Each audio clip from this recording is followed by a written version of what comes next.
We're here at the Garden Bar in Big Fork. I'm with Miller Campbell. She's a Big Fork musician. She's moved here from LA. Is that right? LA recently, but I'm from Northwest Washington. Oh, okay. Yeah, perfect. So you have a really great sound. It's kind of country rock. You call it Heartland rock. And you recently did an interview with Spin Magazine for your new song called All Night. But before we jump into the fun new music stuff, I kind of just wanted to talk to you about like the move and kind of what's been going on. So how long have you been in Big Fork? I've been here, it'll be 7 years in November. Oh, okay. So you didn't recently move here. No, I'm definitely local. I've been here. I've paid my dues for sure. Yeah. Gotcha. Well, cool. So tell me about that move and why Big Fork? Well, my family's from Montana. They're from Missoula and Deer Lodge. All my cousins are here. My family are homesteaders of Lima and Dillon area. And I came through Big Fork on tour about, I guess, exactly 7 years ago. And it was kind of near the end of my tour summer season. And I kind of can tour out of anywhere. So I was like, well, I'm just going to move to Montana like in a month. So 30 days later, I broke my lease and moved out here and I never left. Big Fork will do that to you. Totally. It is so cute here. Yeah. And it's such a welcoming little community. So very cool. So when you moved up here, did you find it was easy to kind of get into the community? And were you already doing music as like a career at that point? Yes, I was already a full-time musician. It was definitely easy. People are really into music in Montana in general. Like out of any state I've toured in, they genuinely love to go listen to music. So it's surprising how many venues just in our like small town do music every night of the week. So it was easy to get in, but I had been doing it for a while. So nice. Yeah. Well, let's talk a little bit about that. So how did you get into music in general? I've always been musical. So I did plays and stuff growing up, and I really was into singing, and I really wanted to be an opera singer at one point as a child, which was a very different, specific dream. But it never occurred to me that being a musician was something you could do for a job. So I went to UW, University of Washington, got my degrees. And while I was in my last semester of college, I did karaoke at this really like rough dive bar in Seattle. And there was a band there and they needed a singer. So they were like, oh, come play with us for the summer before you start like your big girl job. Yeah. And I was like, okay, that sounds like a fun summer gig. So I did that and never went to the adult work life instead. So I just kept going. I was like, wow, this is a great career. That's such a fun way to get like discover that you can do that. That's really cool. That's kind of like what I'm hoping happens to me every time I sing karaoke. I'm like, this is going to be it. They're going to pick me. Scout. Yeah. That's so funny. Okay, cool. So how old were you when that happened? I was 21. I graduated college early. So I just been able to go to these bars and sing karaoke. Yeah. So you started playing music with a band. How long did you hang out in the P&W? I was there playing the circuit for about 3 years full time, and it was really great. It was super fun. And then just moved out here looking for something different, but I started to go back there every other month and keep playing. And I was there hustling all through Western Washington. Wow, yeah.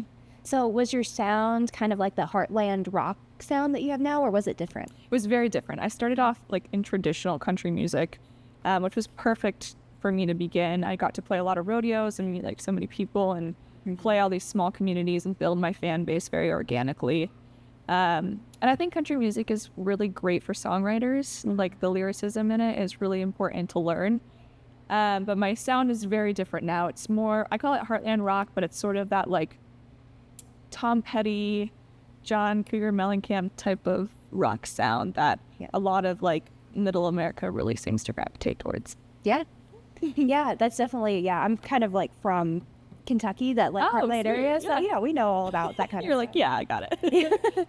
Yeah, it's a really great sound. I think it incorporates both elements of like country and rock in a way that's like, I don't know, just a little bit more dancey, a little bit more gritty. So at one point, did you start transitioning into a little bit more of a rock sound? Well, this record particularly I've been working on for 2 years now, almost. So I met my co-writer, my collaborator, Matt Drenick, who is an amazing musician under the name Battle Me in Los Angeles. And we started just collaborating together, and I didn't have any sort of agenda on what I wanted it to sound like. It was, just kind of exploring, and it just naturally happened this way. No. So you've been working on the record for 2 years. That's cool. What has that process been like? Long. Yeah. It's been long, but it's been great. I mean, I've never gotten to dive into every aspect of a record like this one. And I'm really, I'm so fortunate to have found Matt and that he wanted to do this record with me. And he brought in his favorite people and musicians to work with us at the studio, who are now in my live band. So it's been just an incredible process, and every step of the record has been just a complete collaboration with everyone. So it's very different than what I've done, but it's been my favorite experience. Very collaborative, it sounds like. Absolutely, yeah. Well, one thing I noticed when listening to your songs is it's very personal. It seems like you're drawing from a lot of personal stuff in life. What is this new record inspired by? This new record is inspired. It definitely is a journey.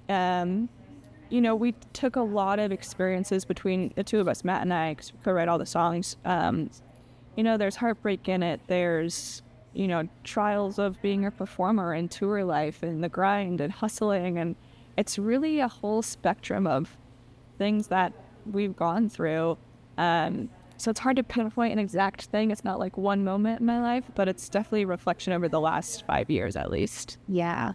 Well, that's an interesting last 5 years. I always think of the pandemic. Totally. Because that's about 5 years away now, I guess.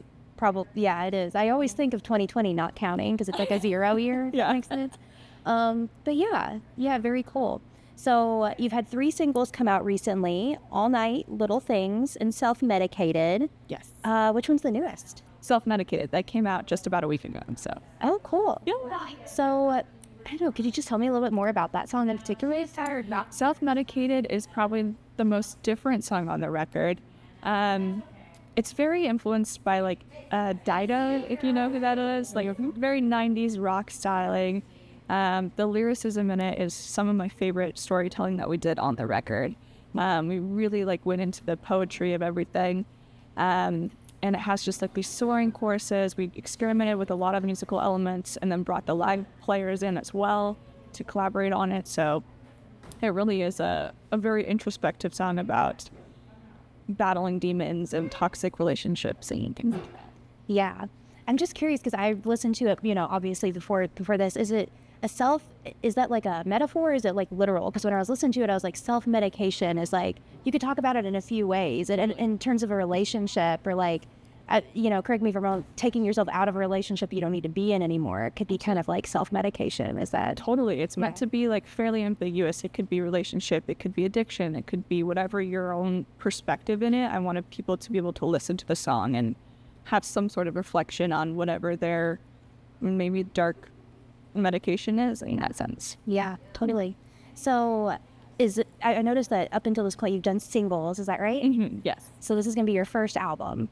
Yes, it'll be my first full-length album. So I'm going to release a few more singles and then part A of the record and then some more singles and part B, and then everyone will get to hear the full album with all the extra songs. So okay, cool. Yeah. So we got 3 songs out so far. What's the next one you're most excited about that you can kind of give us a little preview? The next song comes out October 25th. It's called Hotel New Wave. I'm so excited about it. It's very fun. It's upbeat. It's Bengals inspired, who are heroes of mine. So I cannot wait for the song to come out. It's one of my favorite to perform live with the band, for sure. Oh, I love the Bengals. Yeah. I was going to ask another one that you really like performing right now. Would that be the one or? Yeah, that's definitely probably top 5. Yeah, cool. Yeah. So what's next for you? Next, at the end of this fall, I'm doing my first European tour, which I cannot wait. I've never played overseas. I got invited to open up for this incredible band called Young Guns Silver Fox, who are a London-based band. So we're hitting London, all through the Netherlands, back to London this fall. And then the record is releasing songs every 5 weeks, and then part A of the record comes out in early December. So that's it. I'm so excited. We're going to press our first vinyl records, so it's going to be really cool. Well, that's cool. Yeah. It's so, I love that that's back, and you can expect to get a vinyl now when something comes out. So that's pretty neat. Yeah. So how did you, actually, a little side jump off of that, how did you get the opportunity to print vinyl? Is that it's just unique? Kind of. It's more of like an investment and just knowing the timing of when people would be interested in collecting some of your stuff. And I feel like the band has grown to that point where that makes sense to invest in something like that. And it's a fantastic way to hear the music. It's so like original, and unfortunately cars don't have CD players anymore. Otherwise I'd sell those too. But Yeah. Yeah, that's true.